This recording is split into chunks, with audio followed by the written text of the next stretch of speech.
The first draft of the National Register of Citizens has been listed and published. It lists 19 million people as Indian residents in the state of Assam.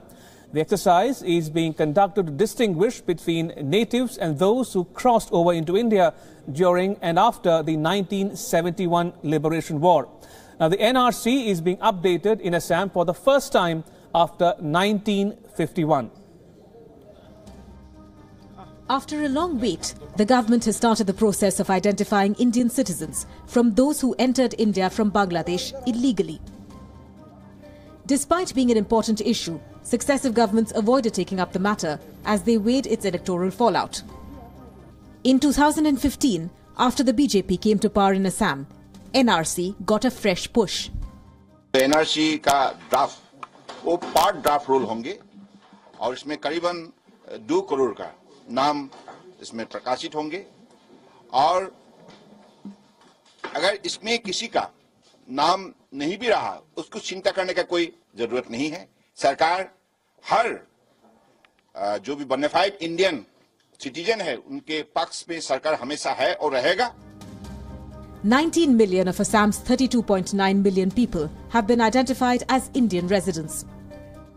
From the 1950s, Assam has witnessed many waves of influx from Bangladesh, leading to a complete change in the demography of the state. First were the Bangladeshi rice cultivators, who found better opportunity in Assam. The second wave of refugees used Bengal and Assam as transit and migrated to bigger cities like Delhi and Kolkata. Then came the Chakmas, who settled across the northeastern states. Today, Rohingya is a This main purpose of this NRC is to solve the foreign national issue of Assam once for all. So yesterday out of 3 crore 29 lakhs applicants, so 1 crore 90 lakhs applications have been disposed and their names has been come up in the draft register and the rest will be come up in the later stage. NRC is also being monitored by the Supreme Court. Many in the state fear persecution, but most agree the illegal immigration must stop. कुछ family होगा, मतलब जैसे आसाम में news आ रहा है कि 40 लाख जैसा आदमी का एनआरसी में नाम नहीं आएगा, हमारा हिसाब से 40 लाख नहीं होगा, ऐसा होगा 5-7 हज़ार, इतना ही होगा, ज़्यादा नहीं होगा। कोई लीगल से आ रहा है तो उसका नहीं होगा, तो मतलब इसे 71-72 से पहले जो आया था उन लोगों का तो लीगल डॉक्यूमेंट बन गया अभी। The influx has both domestic and international ramifications. NRC has the capacity to reconfigure northeast politics in favor of the BJP. Internationally, it may bring pressure on India to settle some Rohingyas as Bangladesh can no longer absorb more refugees. There is lot of concern, lot of law and order concern in the Assam, in many areas along the border, along the Indo-Bangladesh border. Bureau Report, WION.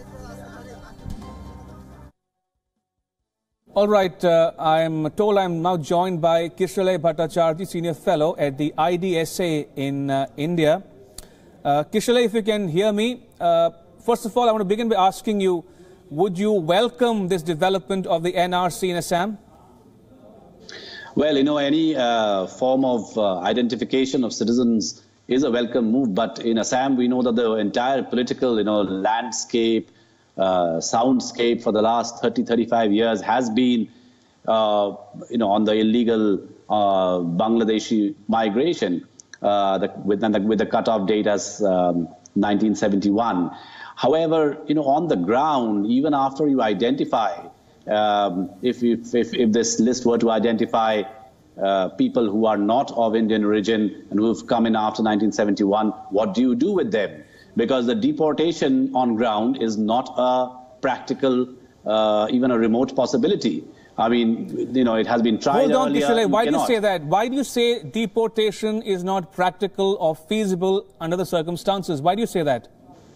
Because you see, physically what happens is that when you identify someone as a citizen of another country, then the normal process is that you inform the embassy of that country, or that country basically, the foreign office, that these are the people, and you take them back. What they do generally is that they will take the list and they'll say, all right, let us verify these people, whether they are citizens of our country, and we'll get back to you. And they will never get back. So there is no there is no example in the past because there was something called an IMDT Act, which was applicable only for Assam to be able to identify foreigners out there. Okay. Nothing happened. Those tribunals, finally IMDT and the present chief minister actually fought against the IMDT because they thought that the IMDT was not efficient enough. The efficacy of it was questioned, and that's why we went back to the Foreigners Act, which is applicable in the rest of the country. And there we are. Now, supposing NRC were to be updated for the rest of the country, I mean, 95% of the people will not be able to produce legacy data. Right. Legacy data is something that you have to produce where you have to prove that your father or you have voted in this country before 1971 or have been in this country in 1971. Not many people in this country actually have that kind of data. Right. So there will be problem. We already know about 80 lakh people maybe outside this the list. And what do you do with the 80 lakh people? 80 lakh people is not 8 people that you go to the embassy and say, take these people back. So right. I think people are very worried. There are many detention centers there. Right. People who are outside the list will be tried in the Foreigners Tribunal. But as far as I'm concerned, I don't think so. There is any way out even after you've identified them as foreign nationals, unless, of course, you disenfranchise them, which is not going to be very easy. So it is going to be a long All right, again. the point taken, Kishalay, but which brings me to my next question.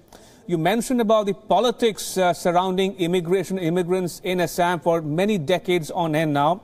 But is there also a diplomatic issue at hand here, given the relation India has with Bangladesh?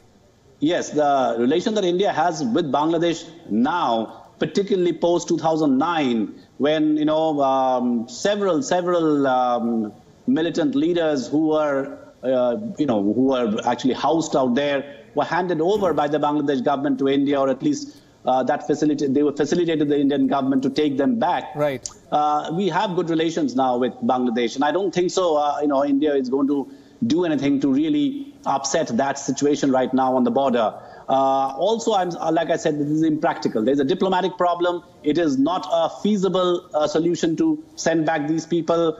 For BJP, it is perhaps an electoral victory in the sense that it was in their manifesto, and they'll say that no other government could do it. We did the NRC. However, the NRC was not a BJP-led campaign. It is an exercise that was set up by the Supreme Court that is being fulfilled. So I don't know how much credit really BJP can take, because the process started even before the BJP came to power. But what is worrying is that there may be polarization, and perhaps that is going to be advantageous for the ruling party. All right, Kishalay, I'll request you to stay on while I take a moment or two to examine this issue in depth for the benefit of our viewers who might not be familiar with this issue at hand. So what exactly is the National Register of Citizens, and why is it so controversial? Well, it was first prepared in 1951 after the post-independence census. It's a roster that aims to weed out illegal immigrants and register the names of genuine Indian citizens. Now, the updated partial citizens list recognizes as Indian all those who were residents before, I repeat, before the Bangladesh war. So those who wish to be recognized as citizens must now present documents, as Kishalay was referring to show that they lived in India before the 24th of March, 1971. Now, the government, for its part, is saying that the people should not panic, as Indian citizens won't be excluded from the list. It says the apex court is seized of the matter, and thus nothing illegal would be carried out. Bangladesh, for its part, considers it as an internal affair of India, but says it is unfair to bring up its name in the matter. Bangladesh is teeming with Rohingya refugees already and would not like fresh tensions in its neighborhood. All right, so that was an in-depth look at what the issue was really all about. If I can go one more time to Kishalay. Kishalay, we were discussing about the politics, domestic politics in Assam and in India, and also its diplomatic fallout on Bangladesh.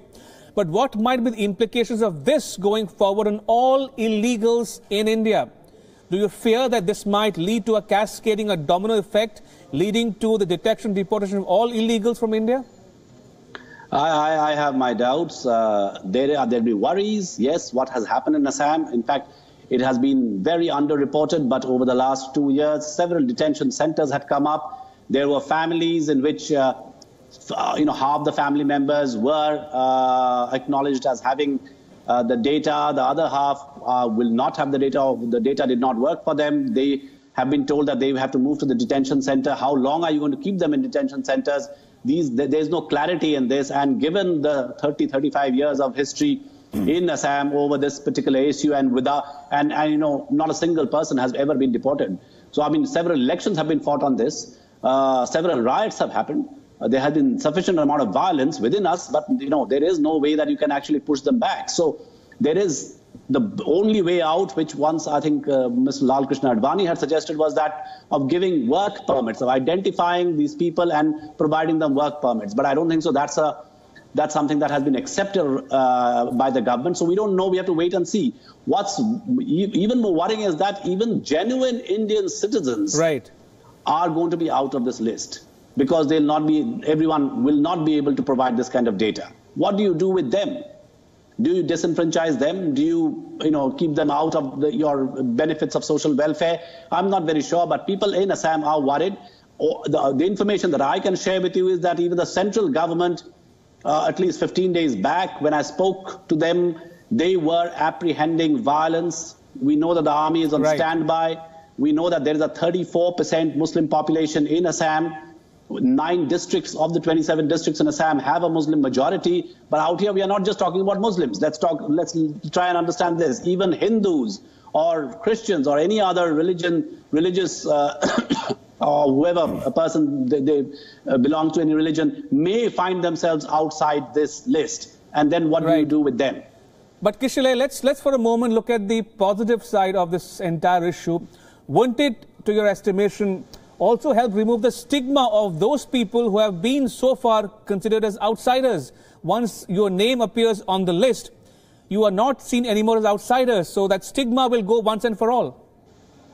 But how does that work? I mean, what do you do with that? Are you going to carry that on your head, saying that, yeah, I was on the NRC list? Because the stigma out there is not the stigma of whether you have the data and the documents or not. The stigma is about the religion. Stigma is about the race. Stigma is about the community. So in various parts of that region, and particularly of that state, there are various issues that are at play. For example, in Lower Assam, in Bodoland, what is the issue out there? That the issue out there is not just about religion. The issue out there is about the Bodo ethnic assertion. So those subnational assertions come to play out there. So I don't think so really that being part of the national register. I mean, if I had a house out there, I live in Delhi, and if I'm not part of that list, how does it affect me?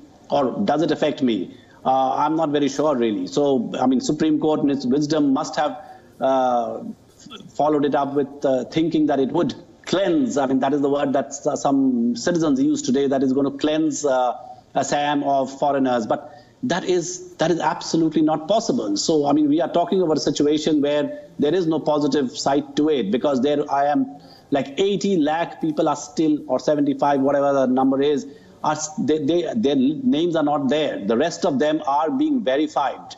What the government said, what the Registrar of India said, that they are in various stages of verification. So we already know that about 75, 80 lakh people have not even, made it. What are you going to do with that people? And all of them are not of the same community or the same religious sect. Right. So we have a problem in Assam, and I think we'll have to face that problem. I don't think so it has been reported adequately. I don't think so there is clarity enough, and I don't think so the government has been able to give enough clarity either at the center or at the state. So people on the ground are very worried. All right. On that note, Kishalay, I want to thank you for joining me on your story this evening. You were listening to Kishalay Bhattacharya, the Senior Fellow of the IDSA, who was joining us live via Skype from New Delhi.